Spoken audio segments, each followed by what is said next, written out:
சற்று முன் கிடைக்கப்பெற்ற மிக மிக முக்கியமான செய்தி ஒன்று வெளியாகி உள்ளது.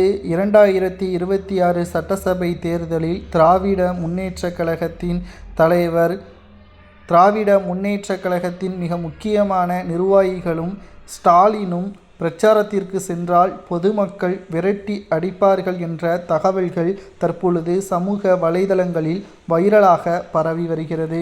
இதை பற்றி தான் இந்த வீடியோவில் முழுமையாக தெள்ளத் தெளிவாக நாம் பார்க்க போகிறோம். 2021 சட்டசபை தேர்தலின் பொழுது 565 வாக்குறுதிகளை கொடுத்தார். ஆனால் தற்பொழுது 30% கூட நிறைவேற்றவில்லை. பல்வேறு வாக்குறுதிகள் என்ன ஆனது?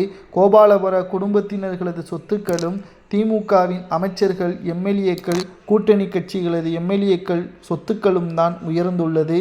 மக்களின் அதிக அளவு மிகவும் மோசமான நிலைமைக்கு மாறியது திமுகவின் ஆட்சியில்தான். பெண்களுக்கு பாதுகாப்பு இல்லை. இளைஞர்களுக்கு ஒட்டுமொத்த தவறான செயல்பாட்டின் காரணமாக அவர்களது வாழ்க்கையும் கேள்விக்குறியானது என்ற பல்வேறு குற்றச்சாட்டுகளும் ஸ்டாலின் மீது பொதுமக்கள் கூறி வருகிறார்கள்.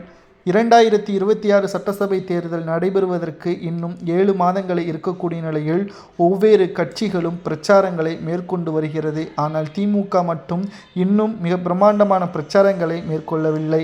இந்த நிலையில்தான் ஸ்டாலின் அவர்கள் பிரச்சாரத்தை தொடங்கி வைப்பார் என்ற தகவலும் கிடைக்கப்பெற்றுள்ளது. ஆனால் அவரால் 234 தொகுதிகளுக்கும் செல்ல முடியாது. சென்னையில் இருக்கின்ற சில குறிப்பிட்ட தொகுதிகளுக்கு மட்டும்தான் அவர் பிரச்சாரம் மேற்கொள்வார். மீதமுள்ள அனைத்து தொகுதிகளிலும் உதயநிதி அவர்களும் மூத்த அமைச்சர்களும் பிரச்சாரங்களை மேற்கொள்வார்கள் என்ற தகவலும் கிடைக்கப்பெற்றுள்ளது.